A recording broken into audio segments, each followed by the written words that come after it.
বেশি আহিলেও অলপ দিগদার না হয় না নয় আপনালোকেতো জানেই ঠিক আমি মিলি পেলাই সরকার বনাম না মিলি পেলাই বেশি হইলে অলপ দিগদার হয় এই কারণে অলপ এইফালে আমার আছে না মেলনা ভাগ কৰি দিব লাগিব তো ঠিক আছে মই খুব ভাল লাগিছে আজি মহাজোঁটৰ লগত একেলগে প্ৰেছ মিট কৰিবলৈ পাই অততে আজিৰ পৰা আমাৰটো আৰম্ভ চৰকাৰ বনাবলৈ অকল 64 হে লাগে আমি বেছি নাৰাখিম 70 মান ৰাখিম না বেছি হলে অলপ দিগদাৰটো সেইকাৰণে কৈছোঁ অততে চৰকাৰ বনাব পাৰা হা এইটো বিজেপিৰ ডাইলগ এইবিলাক কিয় দি থাকে বিজেপি ক'লে আমি ক'ব নাকি হা বিজেপিহে কৈ আছে 100 101 100 প্লাছ এইবিলাক কি প্লাছ বনাই পেলাই দেখাই দিয়ক না চৰকাৰটো আগত আমাৰটো হ'ল এবছলুট মেজৰিটি আমি কাৰো ধাৰ নলৈ পেলাই চৰকাৰ গঠন কৰিব এই কিবাটো মহাজোঁটে কোনোবা ইণ্ডিপেণ্ডেণ্ট আমাক দৰকাৰ নহ'ব তাৰমানে হেমন্ত বিশ্ব শৰ্মা নিচিনা ক'ৰবাৰ পৰা কালেকশ্যন কৰি চৰকাৰ নবনাই আমি এইটো BTCটো দেখিছে আপোনালোকে ক'ত পৰা ক'ত কিডনেপ কৰি পেলাই লৈ গ'ল ক'ত শ্বিলং ক'ত লিলি হোটেল এনেকুৱা চৰকাৰ বনাই নেকি চৰকাৰটো এনেকুৱা বনাই হা এতিয়াতো আৰু সব নিজৰ ভিতৰতে মানে খেলি মেলি হিচাপ নাই BTC নাই আৰু এতিয়া গততে আমি চৰকাৰ বনাম চিন্তা কৰিব নালাগে আপোনালোকে আৰামত আমাৰ হৈ পেলাই বেছি কথা কৈ থাকক বিজেপিৰ ফালে ক'ব নালাগে আমাৰ হৈ বেছি কওক না ঠিক আছে ধন্যবাদ থাকিল সকলোৰে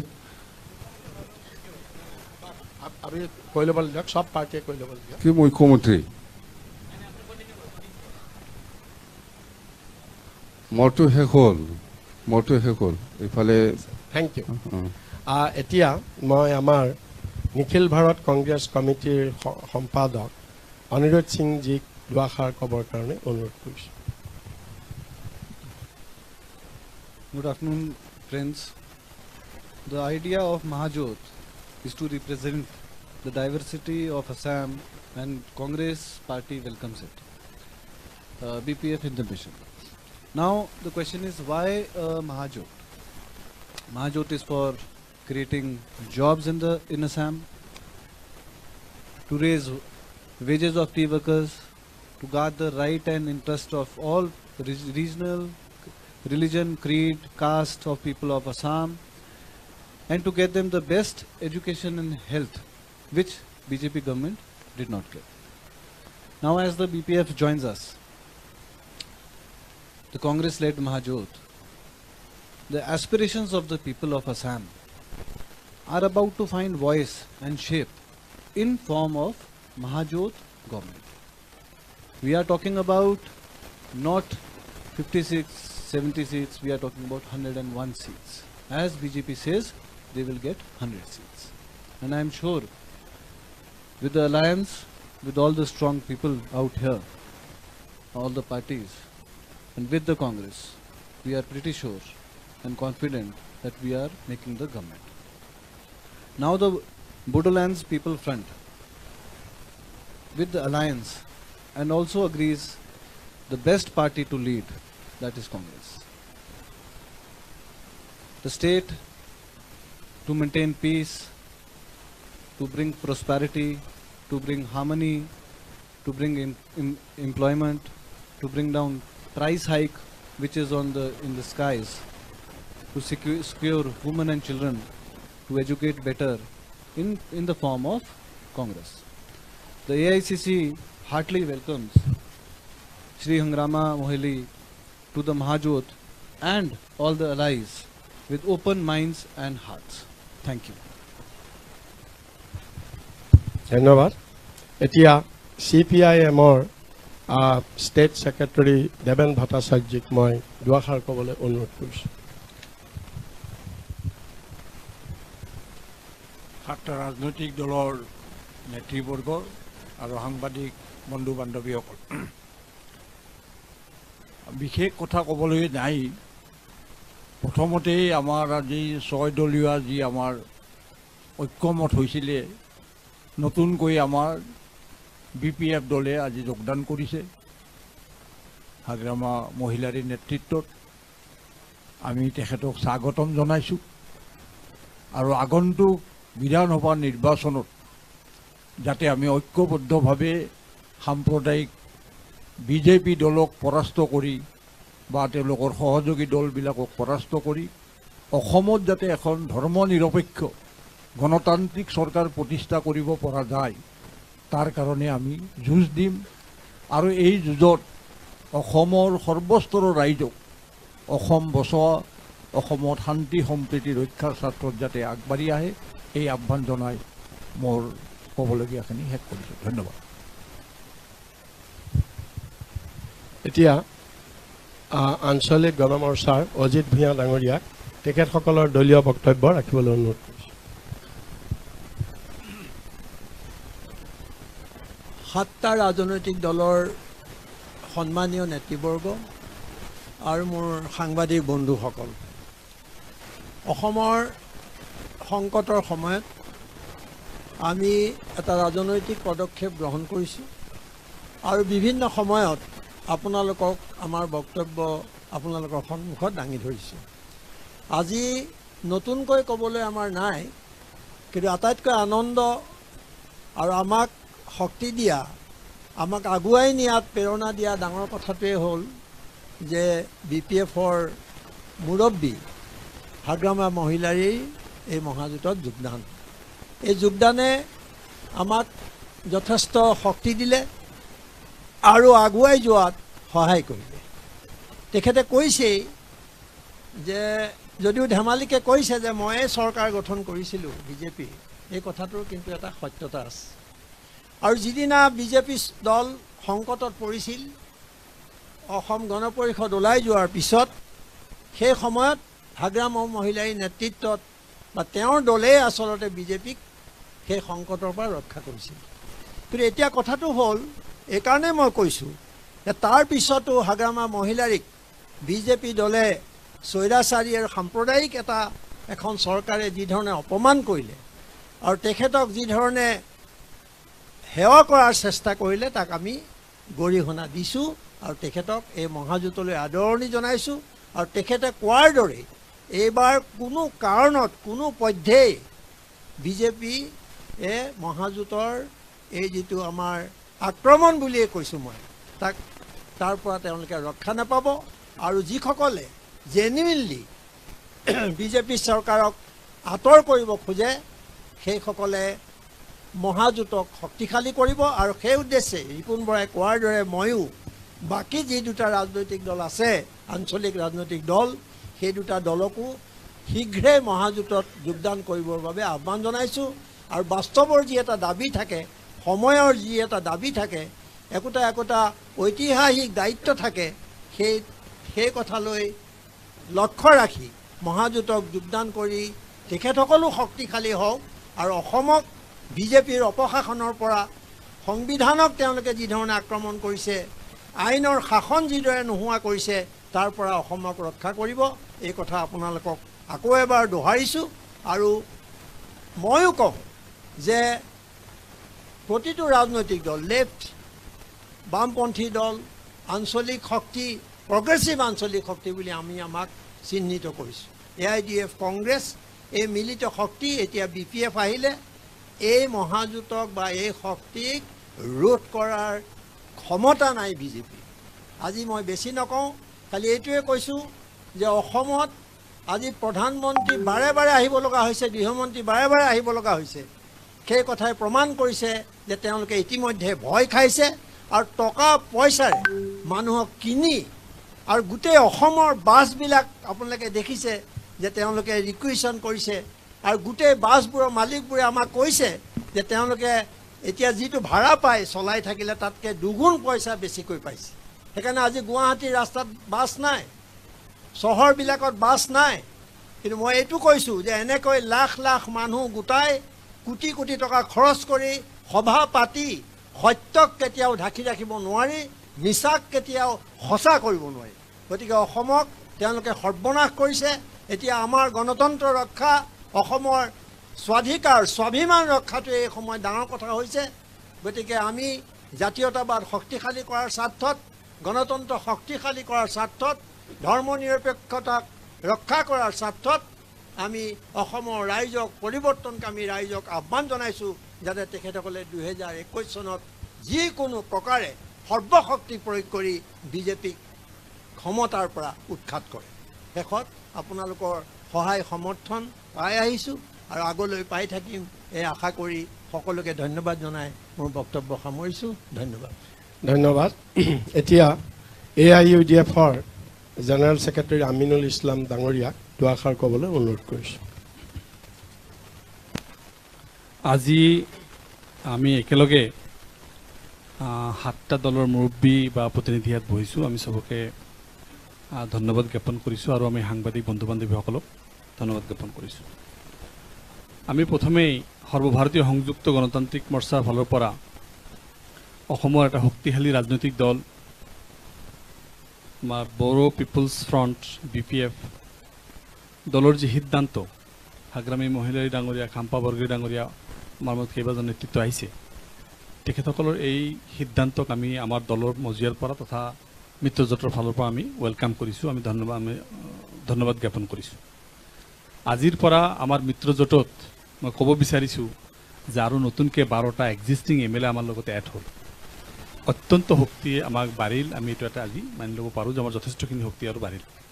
উত্তৰ অসম, পশ্চিম অসমৰ এটা ষ্ট্ৰং পলিটিকেল পাৰ্টি আৰু আমি দেখিছোঁ বিগত দিনত BPFৰ অকল বড়োলেণ্ডতে নহয় বা BTCতেই নহয়, গোটেই অসমতেই ট্ৰাইবেল জনগোষ্ঠীৰ মাজত, ট্ৰাইবেলসকলৰ মাজত অত্যন্ত এটা শক্তিশালী ভূমিকা আছে। আৰু আমি ট্ৰাইবেল সংঘই হওক বা ট্ৰাইবেল আদাৰ যিখিনি ট্ৰাইবেলছ আছে তাৰ মাজতো চবতকৈ ডমিনেটিং আমি দেখিছোঁ আজি BPFে কৰি আছিল। আমি ৰিকুৱেষ্ট কৰিম যে তেখেতসকলে যদি আকৌ গোটেই ট্ৰাইবেলখিনিৰ লগত একেলগে কথা পাতি আমি এটা ফৰ্ম যদি আকৌ প্ৰিপেয়াৰ কৰিব পাৰোঁ, তেতিয়াহ'লে অংকটো একদম এটা ড্ৰাষ্টিক চেঞ্জ এটা হৈ যাব। এইটো এটা স্পষ্ট। মই আজি এই মঞ্চৰ পৰা মই ৰিকুৱেষ্ট কৰিব বিচাৰিম আমাৰ BPF নেতৃত্বক যে তেখেতসকলে গোটেই অসমৰ ট্ৰাইবেলখিনিক যে আজি বিজেপি কি কৰি আছে, যে তেখেতসকল যে এণ্টি ট্ৰাইবেল হয়, তেখেতসকলে সদায় মানে আন্তঃ সম্প্ৰদায়ৰ মাজত সংঘাত সৃষ্টি কৰে, ট্ৰাইবেল নন ট্ৰাইবেল বিভিন্ন সময়ত যে কৰি থাকে, এইবিলাকৰ কাৰণে আমি এই সিদ্ধান্তবিলাক ল'ব লাগে। এইটো এটা আমাৰ ফালৰ পৰা ৰিকুৱেষ্ট থাকিব। নিশ্চয় আমি 7টা দল হ'লোঁ আজি। এই 7টা দলে যৌথভাৱে এই প্ৰচেষ্টাটোত আগবঢ়াব লাগে। মই APCCৰ সভাপতি ডাঙৰীয়াকো মই ৰিকুৱেষ্ট কৰিছোঁ বা AICCৰ আমাৰ ছেক্ৰেটাৰী ডাঙৰীয়াকো মই ৰিকুৱেষ্ট কৰিছোঁ, এইটো এটা চিন্তা ৰাখিব লাগে। দ্বিতীয় কথা হ'ল, কালি আমি দেখিছোঁ, আপোনালোকে নিশ্চয় জানে যে RJDৰ নেতৃত্ব আমাৰ অসমলৈকে আহিছিল। RJDৰ নেতৃত্বৰ লগত আমাৰ APCCৰ প্ৰেচিডেণ্টৰ লগত কথা হৈছে, আমাৰ অজিত ভূঞা ডাঙৰ লগত বেলেগকৈ কথা হৈছে, আমাৰ দলৰ লগত বেলেগকৈ কথা হৈছে। তেখেতসকলে যিটো আশা প্ৰকাশ কৰিছে যে যিহেতু আপোনালোকে BJP এটা মহাজোঁট কৰিছে আৰু গোটেই ইণ্ডিয়াত আমি দেখিছোঁ RJDৰ এটা অত্যন্ত ষ্ট্ৰং ভূমিকা বিহাৰ ইলেকশ্যনত দেখিছোঁ যে তেখেতসকলে এটা ডাঙৰ প্ৰত্যাহ্বান, এটা চেলেঞ্জ BJPৰ সন্মুখত থিয় কৰাব সক্ষম হৈছিল। আৰু তেখেতেও আমাক এটা আশ্বাস দিছে যে অহা 2021 নিৰ্বাচনত তেখেতে আমাক আশ্বাস দিছে য'তেই প্ৰয়োজন হয়, যেতিয়াই প্ৰয়োজন হয় কেম্পেইন কৰিব আমাৰ লগত আৰু যাতে এই মেটাৰটোত আমাক একেলগে সহায় সহযোগ কৰিব, এই কথা তেখেতে আশ্বাস দিছে। তো আমি দেখিছোঁ যে আৰু আমি APCCৰ প্ৰেচিডেণ্ট ডাঙৰে অলৰেডি কৈছে যে আমি ৰাইজৰ দল আৰু AGPক জাতীয় পৰিষদ, অসম জাতীয় পৰিষদক আমি ৱেলকাম কৰিছোঁ। এতিয়াও আমি ষ্টিল ৱেলকাম কৰি আছোঁ যে আপোনালোকে আহক, সঁচা অৰ্থত ইন ৰিয়েল চেঞ্চ যদি আপোনালোকে BJPক বিৰোধ কৰিব বিচাৰিছে, NTK বিৰোধ কৰিব বিচাৰিছে, তে আহক, আমাৰ লগত হাত মিলক, আমি একেলগে যৌথভাৱে এইটো কৰিলে যথেষ্ট সফল হ'ম। আপোনালোকৰ প্ৰচেষ্টাই আদাৰৱাইজ ৰাইজে কিন্তু ভাবিলেও যে আপোনালোকৰ যিটো প্ৰচেষ্টা এইটো আপোনালোকে ইনডাইৰেক্টলি ছেকুলাৰ ভোট ডিভিজন হ'ব, BJPক বেনিফিট কৰিব, এনেকুৱা কিন্তু এটা মেছেজ যাব পাৰে। তো সেইকাৰণে আজি আমি 7টা দল হ'লোঁ। সেই 7টা দলে আপোনালোককো ৰিকুৱেষ্ট কৰিছোঁ, আমাৰ দলৰ ফালৰ পৰা তথা মহাজোঁটৰ ফালৰ পৰা যৌথভাৱে কৰিছোঁ, আহক আমি একেলগে অসমৰ চৰকাৰ অহা দিনত আমি BJPৰ পৰা আমি হস্তান্তৰ কৰোঁ আৰু অসমত এটা ষ্টেবল ডেভেলপমেণ্ট গভৰ্ণমেণ্ট আৰু সকলো জাতি জনগোষ্ঠীৰ মাজত মৈত্ৰী ঐক্য সৃষ্টি হওক, এনেকুৱা এটা গভৰ্ণমেণ্ট প্ৰদান কৰোঁ। তাৰ কামনাৰে আমি আমাৰ দলৰ ফালৰ পৰা আমি বক্তব্য ৰাখিছোঁ। ধন্যবাদ। ধন্যবাদ। এতিয়া আমি CPI দলৰ ৰাজ্যিক সম্পাদক মুনীন মহন্ত ডাঙৰীয়াক দুআষাৰ ক'বলৈ অনুৰোধ কৰিছোঁ। আজি মঞ্চত উপবিষ্ট 7টা ৰাজনৈতিক দলৰ নেতৃবৃন্দ আৰু AICCৰ জেনেৰেল ছেক্ৰেটাৰী অনিৰুদ্ধ সিংজী, আমি আগতেও কৈ আছোঁ যে বিজেপিক অপশাসনৰ পৰা অসমক মুক্ত কৰাৰ কাৰণে আমি 6টা দল একেলগ হৈছিলোঁ। আৰু আজি আমি বেছি সাহস পাইছোঁ যে উত্তৰ পশ্চিম অসমৰ শক্তিশালী জনজাতীয় নেতা হাগ্ৰামা মহিলাৰী খাম্পা বৰগৰীয়াকে ধৰি আজি আমাৰ মাজত উপস্থিত আছে আৰু মহাজোঁটৰ সংখ্যা 7টালৈ বৃদ্ধি কৰিছে, 7টা দললৈ। আমি CPI দলৰ তৰফৰ পৰা হাগ্ৰামা মহিলাৰ নেতৃত্বাধীন BPF দলক আন্তৰিক অভিনন্দন জনাইছোঁ আৰু যোৱা সময়ত বিজেপিৰ আগ্ৰাসী ভূমিকাৰ বিৰুদ্ধে তেওঁলোকে যিটো দৃঢ় বলিষ্ঠ পদক্ষেপ ল'লে তাৰ বাবে আমি ধন্যবাদ জনাইছোঁ। কাৰণ ইতিমধ্যে আমি অসমত দেখিছোঁ এই বিজেপি দলে মিচিং কমিউনিটিৰ যিসকল জনজাতীয় নেতা তেওঁলোকক ইতিমধ্যে গ্ৰাস কৰি তেওঁলোকৰ দলত অন্তৰ্ভুক্ত কৰিছে। আমাৰ তিৱা জনগোষ্ঠীকো তেনেকৈ হাতত লৈ গৈছে। ইয়াৰ মাজেদি আমাৰ দেশৰ যিটো সংঘীয় ব্যৱস্থা সেই সংঘীয় ব্যৱস্থাটোক আক্ৰমণ কৰিছে আৰু অসমৰ বিভিন্ন জাতি জনগোষ্ঠীৰ যিটো মিলিতভাৱে অসমীয়া সংস্কৃতি সেই অসমীয়া সংস্কৃতিক ধ্বংস কৰাৰ কাৰণে আক্ৰমণ চলাইছে।